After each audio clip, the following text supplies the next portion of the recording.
Despite protests from numerous member states, the UN General Assembly has passed a non-binding resolution condemning Syria's government. Press TV's UN correspondent Hank Flynn is in New York with more. The UN General Assembly came to order on Thursday with the express intent of holding a vote on a draft resolution that would condemn Syria's Assad government for human rights abuses.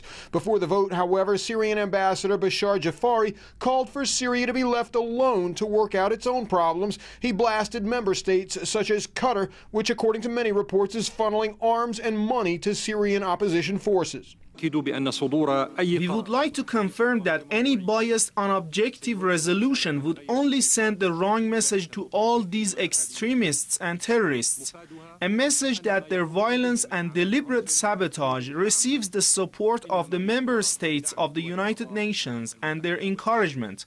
Venezuela and North Korea objected as well, voicing concern that the UN is dabbling in regime change and giving Libya as an example. The board was lit, however, and the vote taken. And so with the vote on the record and in the books, the Iranian ambassador and delegates from other member states stepped forward to condemn the decision. On the case of Syria, any attempt to interfere in the Syrian internal affairs would only lead to deepening of political and social crisis, with all its ramifications to the region as a whole. Our goal, therefore, should be focused on a process that leads to a strengthening national unity, ensuring public order, national security, stability and prosperity for Syrian people. Russia and China, which vetoed the Syrian draft in the Security Council, also explained their votes against the resolution in the General Assembly. Russia had suggested amendments to the draft that would have put responsibility on the Syrian opposition and not just the Assad government, but they were rejected. The Russian Federation proposed some amendments to the draft resolution. The essence of these amendments would lead to a non-confrontational and logical call for all the opposition forces to distance themselves from all the armed groups that have committed acts of violence. Pakistan's delegate suggested those amendments should have stayed. Immediately afterward, Egyptian and Saudi delegates emerged at the stakeout to gloat. It reaffirms that the conclusion that was reached or not reached in the Security Council some days ago does not reflect the will and the desire of the international community. Al-Mualimi added that he wished Syria had followed Bahrain's example of engaging with its opponents. He said nothing, however, of Bahrain's example of asking Saudi troops to forcefully put down peaceful domestic demonstrations. Hank Flynn, Press TV, New York. Franklin Lam is Director of Americans Concerned for Middle East Peace, and he joins us now live from Beirut to share his thoughts with us on this. Mr. Lam, we heard the Saudi envoy saying that this shows that the will of the international community is for some kind of intervention in Syria. The question is, what kind of intervention should we be looking for? The West has been putting pressure on Syria, but we know that it's totally ignored the violent crackdowns, for instance, in Saudi Arabia itself or in Bahrain. And this has raised questions about the issue of double standards and what those intentions are when one country who is not against democracy, who is not against, rather, dictatorship in one country should be so concerned about the situation in another country. What are those intentions looking at? Yes, thank you. May I just say one thing about what happened yesterday? From the point of view of the sovereignty of all countries and the development of international law, what we saw in the General Assembly was a good thing.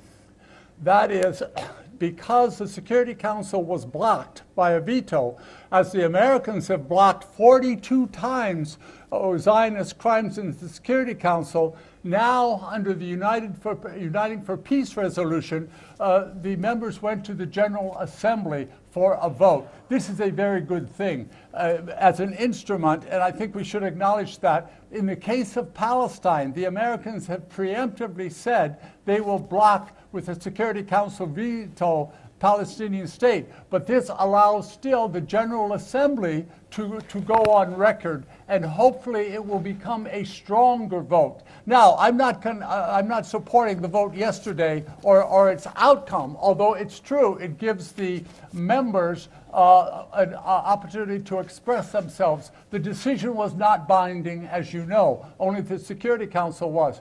But yes, that vote, I think, hopefully we will see more of as the General Assembly tries to take back some of the power from the Security Council that has become so politicized. With respect to the double standard, absolutely. It is now nearly laughable when some of these diplomats get up and argue.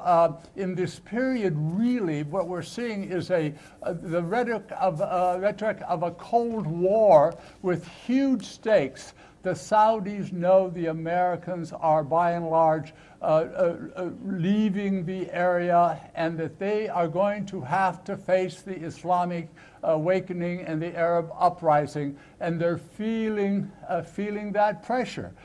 They should focus on their own society and giving those rights that they're so quick to demand of the Syrians.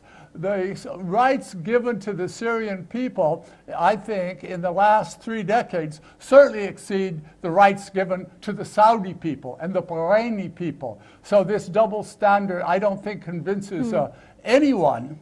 But still, I maintain that the General Assembly has to rise up and have a bigger role as it exhibited yesterday.